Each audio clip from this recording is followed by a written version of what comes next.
Gold, trusted gold buyers. మీరు తాకట్టు పెట్టిన బంగారాన్ని విడిపించి ఈ రోజు ఉన్న మార్కెట్ ధరకు కొనబడను. తమిళనాడు నూతన ముఖ్యమంత్రి జోసెఫ్ విజయ్, తమిళనాడు సీఎం గా విజయ్ అవతరించబోతున్నట్టుగా చాలా క్లియర్ గా సమాచారం వస్తుంది.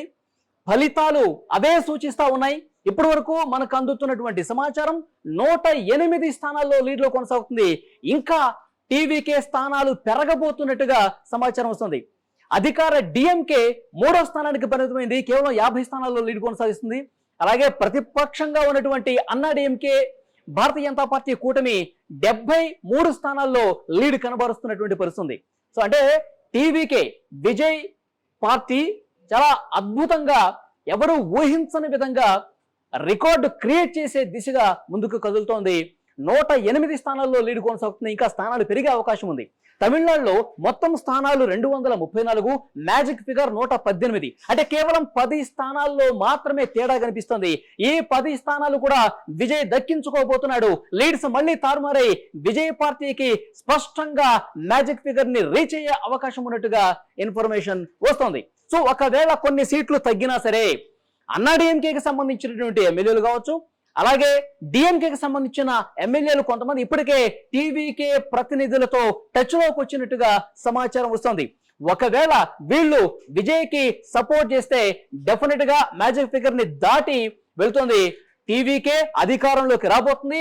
విజయ్ తమిళనాడు నూతన సీఎం గా ప్రమాణ స్వీకారం చేయడానికి ఆల్మోస్ట్ రంగం సిద్ధమవుతున్నట్టుగా పిక్చర్ క్లియర్ అవుతుంది. ఢిల్లీలో ఉన్నటువంటి భారతీయ జనతా పార్టీ అగ్రనాయకత్వం కూడా విజయ్ని కలుపుకొని పోయేందుకు ప్రయత్నాలు ముమ్మరం చేసినట్టుగా ఇన్ఫర్మేషన్ వస్తుంది. అమిత్ షా తన వ్యూహాలు పెట్టడంలో ఆయన ముందుంటారు ఎప్పుడు కూడా. సో టీవీకేకి సంబంధించిన నాయకులతో, ముఖ్యంగా విజయ్ తో వాళ్ళు ఫోన్ లైన్ లోకి తీసుకునే అవకాశం ఉన్నట్టుగా కనిపిస్తుంది. ఎందుకంటే ఢిల్లీ నుంచి వస్తున్నటువంటి ఇన్ఫర్మేషన్, భారతీయ జనతా పార్టీతో నేను సమదూరాన్ని పాటిస్తాను, డిఎంకే కావచ్చు, అన్నా డిఎంకే కావచ్చు, భారతీయ జనతా పార్టీతో సమదూరంగా పాటిస్తానని చెప్పి ఆయన సింగిల్ గా పోటీ చేశాడు. సో పోటీ చేసినటువంటి మొట్టమొదటిసారి అధికారం కైవసం చేసుకునే దిశగా ఈ విధంగా ముందుకు వెళ్ళడం అనేది చాలా గొప్ప విషయంగా విశ్లేషకులు కూడా అభిప్రాయం వ్యక్తం చేస్తున్నటువంటి పరిస్థితి. ఉమ్మడి ఆంధ్రప్రదేశ్ లో ఎన్టీఆర్ కేవలం 8 నెలల్లోనే పార్టీ పెట్టినటువంటి 8 నెలల్లోనే అధికారంలోకి వచ్చారు.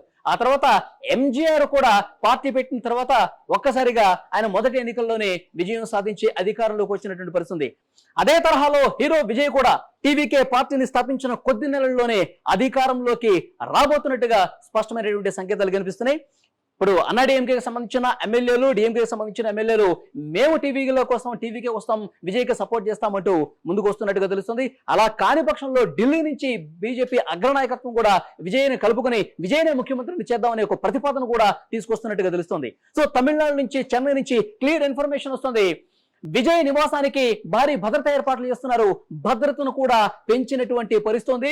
విజయ్ ముఖ్యమంత్రి కావటం తథ్యమని టీవీకి సంబంధించిన నాయకులు, కార్యకర్తలు, ఆ పార్టీకి పనిచేసినటువంటి వాళ్ళు, అదే విధంగా విజయ్ అభిమానులు పెద్ద ఎత్తున రోడ్ల మీద సంబరాలు చేసుకుంటున్నారు, స్వీట్లు పంచుకుంటున్నారు. విజయ్ సీఎం కాబోతున్నారు. డిఎంకే ఓట్లను పూర్తిగా తన వైపుకు తిప్పుకోవటంలో విజయ్ సక్సెస్ అయ్యాడు. విజయ్ పట్టుదల, కృషి కారణంగానే ఈ రోజు టీవీకే అధికారంలోకి రాబోతుందని కూడా ఘంటాపదంగా చెప్తున్నటువంటి పరిస్థితి. సో విజయ్ పార్టీ పెట్టిన తర్వాత ప్రచారం చేస్తున్నటువంటి సమయంలో ఎన్నో విమర్శలు ఆయన మీద ఎక్కుపెట్టినటువంటి పరిస్థితి. రాజకీయ ప్రత్యర్థులు ముఖ్యంగా త్రిష విషయాన్ని కూడా ప్రస్తావించారు. అంటే త్రిషని ఈ రాజకీయాల్లోకి తీసుకొచ్చి పెద్ద ఎత్తున ఆరోపణలు చేసినటువంటి పరిస్థితి. కానీ వీళ్ళెక్కడో కూడా దాన్ని సీరియస్ గా తీసుకుని రాజకీయాలు మళ్ళీ డైవర్ట్ చేసే ఆలోచన చేయకుండా కేవలం ప్రజల కోసం వాళ్ళు పనిచేశారు. ప్రజల కోసం, ప్రజల కోణంలోనే టీవీకే అధినేత విజయ్ ప్రచారం చేసుకుంటూ ముందుకు పోయినటువంటి పరిస్థితి. సో అంటే భార్యతో విడాకులు, త్రిషతో సన్నిహిత సంబంధాలు, ఇవన్నీ కూడా ప్రజలు ఎక్కడా కూడా పరిగణలోకి తీసుకోలేదు. విజయ్ మొదటిసారిగా ఆయన పార్టీ పెట్టి జనంలోకి వచ్చారు. అతనిలో నిజాయితీ కనిపిస్తుంది, అతనిలో పట్టుదల కనిపిస్తుంది. తమిళనాడు ప్రజలకు ఒక కొత్త తరహా రాజకీయ నాయకుడు అవసరమని ప్రజలు భావించారు. కాబట్టి ఈ రోజు తమిళనాడులో టీవీకే అద్భుతంగా తన ప్రభంజనాన్ని కొనసాగిస్తూ 108 స్థానాలకు పైగా లీడ్లో కొనసాగిస్తూ అధికారం వైపు దూసుకుపోతుందంటే తమిళ ప్రజలు పెట్టుకున్నటువంటి నమ్మకం ఇక్కడ క్లియర్ గా అర్థం చేసుకోవాల్సినటువంటి పరిస్థితి. త్రిష కూడా ఈరోజు త్రిష బర్త్డే, ఫలితాల రోజు ఉదయాన్నే శ్రీవారిని దర్శించుకొని విజయ పార్టీ విజయం సాధించాలని ఆమె మొక్కులు చెల్లించుకున్నట్టుగా సమాచారం వస్తుంది. ఒకవేళ విజయ్ ముఖ్యమంత్రిగా ప్రమాణ స్వీకారం చేసిన తర్వాత పవర్ సెంట్రిక్ గా త్రిష మారబోతున్నారని ఒక చర్చ కూడా చాలా బలంగా వినిపిస్తోంది. ఆమె గతంలోనే టీవీలో ఒక పార్టీకి వెళ్తారని చెప్పి పెద్ద ఎత్తున ప్రచారం జరిగినప్పుడు కూడా ఆమె దాన్ని లైట్ గా తీసుకున్నారు. ఇప్పుడు విజయ్ అధికారం వచ్చిన తర్వాత, ముఖ్యమంత్రి అయిన తర్వాత మెయిన్ రోల్ టీవీలో త్రిష పార్టిసిపేట్ చేసే అవకాశం ఉన్నట్టుగా కనిపిస్తోంది. సో ఓవరాల్ గా చూస్తే టీవీకే ప్రభంజనం అద్భుతమైనటువంటి విజయం దిశగా దూసుకుపోతుంది. ముఖ్యమంత్రిగా విజయ్ ప్రమాణ స్వీకారం చేయడానికి రంగం ఆల్మోస్ట్ సిద్ధమైపోయినటువంటి పరిస్థితి. డిఎంకే అన్నా డిఎంకేకి సంబంధించినటువంటి ఎమ్మెల్యేలు ఆయనతో జాయిన్ కాబోతున్నట్టుగా కూడా ఇన్ఫర్మేషన్ వస్తోంది.